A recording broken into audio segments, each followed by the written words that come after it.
Good morning, everyone. There's just been an environmental catastrophe happened in the Midwest state of Ohio in the United States, where a train carrying 20 coaches of toxic material derailed. And five of them, at least, were carrying a substance called vinyl chloride, which is the monomer used to make the polymer polyvinyl chloride. We've all heard of that. We probably have it around your house in some places. But vinyl chloride is the base material for making that, and it is highly toxic and carcinogenic. It has a boiling point of minus 15 degrees Celsius or thereabouts. So when it's transported in its liquefied state, as a lot of things are, so that you can condense it and you can transport more. And then, when you need it to come to room temperature, whatever, you bring it up to room temperature slowly under controlled conditions. Well, the thing is, when this train derailed, you've got this highly toxified liquid chemical which is boiling because its boiling point is below zero. So that would all just boil off rapidly, possibly detonating itself in a pressure bomb. So what happened, as far as I understand, is the federal government of the United States decided what they were going to do to try to save the environment or reduce the harms was just detonate the whole lot in one go. And you've probably seen the pictures on social media of these five train carriages, at least, containing vinyl chloride, just blowing up in a huge orange, of course, detonation with massive plumes of black smoke going right up miles, certainly a mile at least, into the atmosphere and generating what looks like a hideous black toxic cloud over the town where this took place. The town's called East Palestine, and very bizarrely, there was just been a movie released a few months ago of a fictional story where this exact same thing was happened in the movie. There was a movie here about a train derailing, toxic chemicals leaking out, then it was exploded, and the whole town had to evacuate. But this has happened in reality in this town, East Palestine in Ohio, just a few months after a fictional movie was made covering exactly the same thing. That's very bizarre, if you ask me. But what's happened since then is, of course, the people living there have had to evacuate.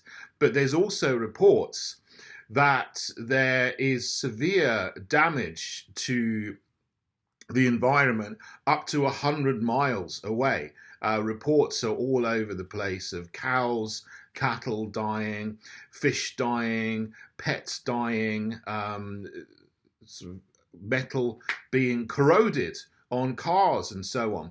The thing is with vinyl chloride, when you detonate it, essentially, you're heating it up and it reacts with it itself. And some of the products of the reactions that take place include chlorine and also a hydrogen chloride.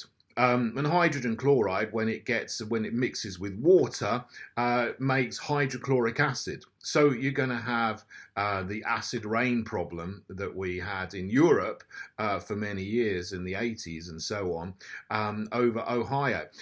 Of course, it can just get into the water, dissolve into water on the ground. And it seems that people are reporting that fish are dying in the lakes and rivers all around this area because the water has essentially mixed with hydrogen chloride and turned into concentrated hydrochloric acid, which of course is going to kill everything in it. And that will, get less concentrated, it will disperse, and it will dissolve away, eventually disperse away, diffuse away. But that's going to take a long time. I don't know whether it will be, weeks or months or years. I'm not sure. But at the moment, there's lots of reports of everything in the rivers and lakes around where this detonation after the accident took place of dying in the rivers. So this is an environmental catastrophe, but also disturbingly, there are reports that journalists who are trying to cover this and talk about it are being arrested. And not being allowed to report on that. Now, that's maybe for their own safety, but that's an excuse that is often used to curtail freedom of speech. Whatever has happened here, the mainstream media is just putting out loads of ridiculous stories about UFOs and so on, and not covering a far more catastrophic event that has happened on the ground, which is probably the result of some kind of incompetence or failure. Obviously, there's been a failure somewhere, but this is really a disaster for the food supply chain, and it comes on the back of lots of food processing plants mysteriously catching fire and being destroyed, and then reports of chickens not being able to lay their eggs because they're getting things in their feed which are harmful to them.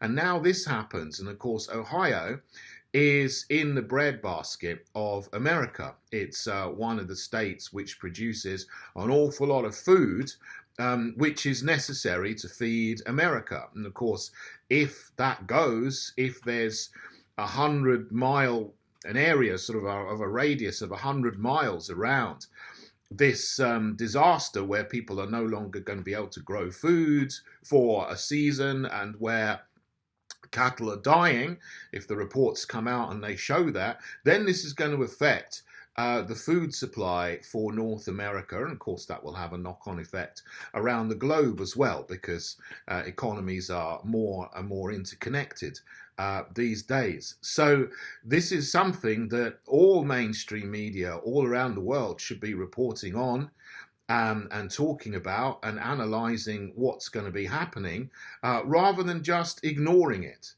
which seems very suspicious, and then talking about utter nonsense instead. That's what's going on at the moment, and it's worth noting, and obviously it's worth trying to make sure that something like this never happens again.